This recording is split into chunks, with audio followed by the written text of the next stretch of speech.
Um, I don't necessarily know if I consider myself a feminist. I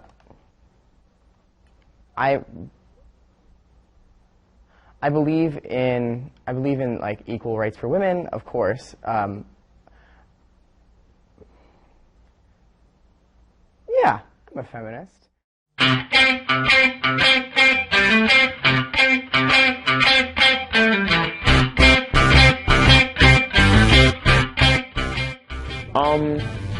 I wouldn't necessarily describe myself as a feminist. Yeah, I'm a feminist.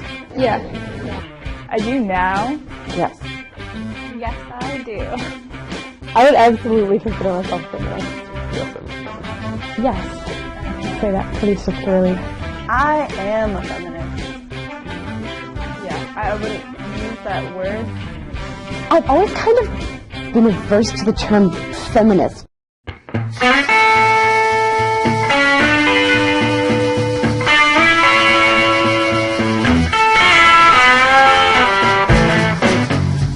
I don't know, it's a terrible thing to try to define, I think.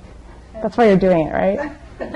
Well, I can tell you that I used to think that it was about a bunch of very, very angry lesbians who didn't shave their legs or wear bras. But I've since come to learn that is not exactly what feminism is about.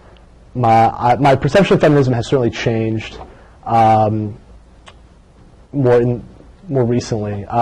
Meeting all these nice people like you all. And feminist is just associated with, angry women who hate men, very militant, and I mean, while that may be a part of it, it's like feminism isn't this one particular thing, it's really individual. Say that feminism is individuals focusing on gender issues and the disparities between the genders that have formed over the past several thousands of years, and focusing on trying to rectify the problem of gender disparity actively. I define feminism as, first off, the equality between men and women, but second of all, as embracing the fact that you're a woman. So to me, when I think of someone who's a feminist, is someone that fights for the rights of women and wants them to be on the same equal platform as men. It almost is like this idea of ambition. So as a female, am I going to pursue my ambitions in life? But I'd say a lot of it would have to do with women being treated equal in the workforce, and also just about the way that the media portrays women a lot.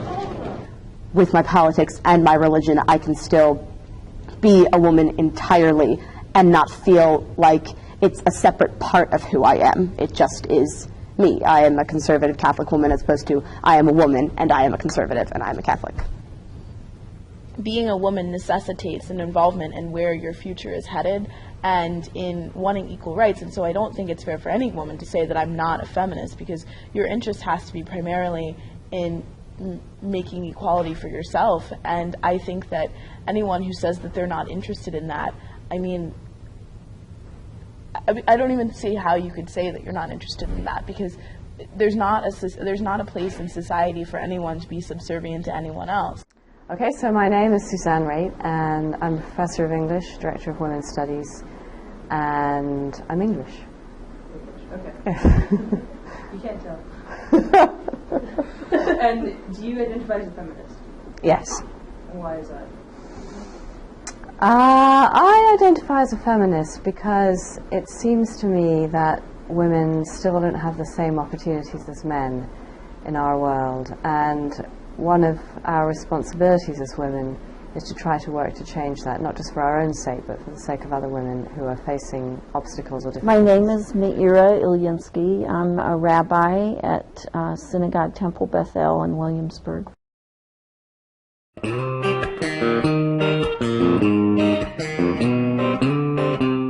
Feminism to me means that women are human, fully human, and that to understand the human experience, it's important to know about all kinds of humans. And since women make up more than half of humanity, I think that that's important.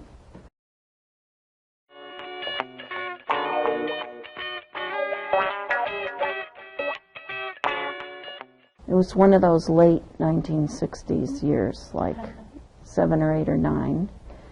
And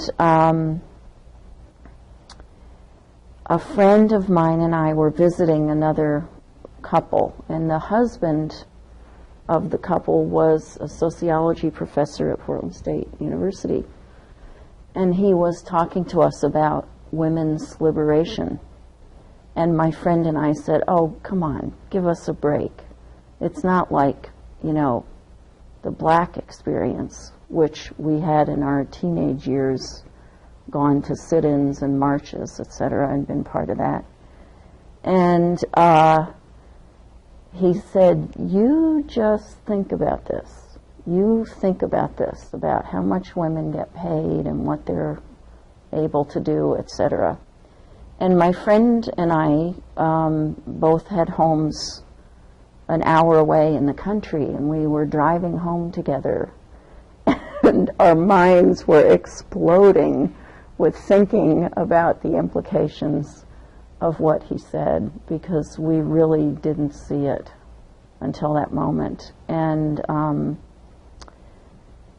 I remember another really clear moment when I was looking through a magazine, and there was a full-page ad of a woman lying in a hammock, and behind her, presumably her husband, was hanging up the laundry. And I looked at the picture and I gasped for fear, like, how can she do that? How can she lie down and have her husband do that?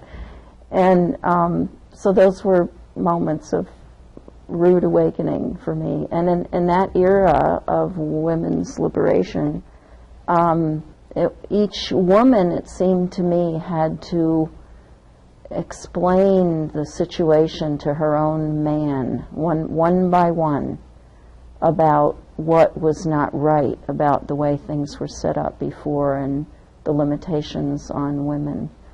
I remember the first time I saw a woman bus driver in Portland, Oregon, and I felt like cheering, because it hadn't occurred to me that women could be bus drivers. And I felt that was, each of these moments were shocking and also liberating experiences.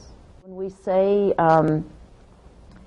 Adam needed a mate, kenegdo, it's an interesting word in Hebrew, that it can mean opposite him. And when I think of that is I think of somebody who can pull equally, that when there's an issue to be decided, you want a good sparring partner to discuss it with. You don't want somebody who's going to say, sure, dear, whatever you want. And I think that's the intent of kenegdo, that there's an equal and opposite pole there. And God created, male and female created he them.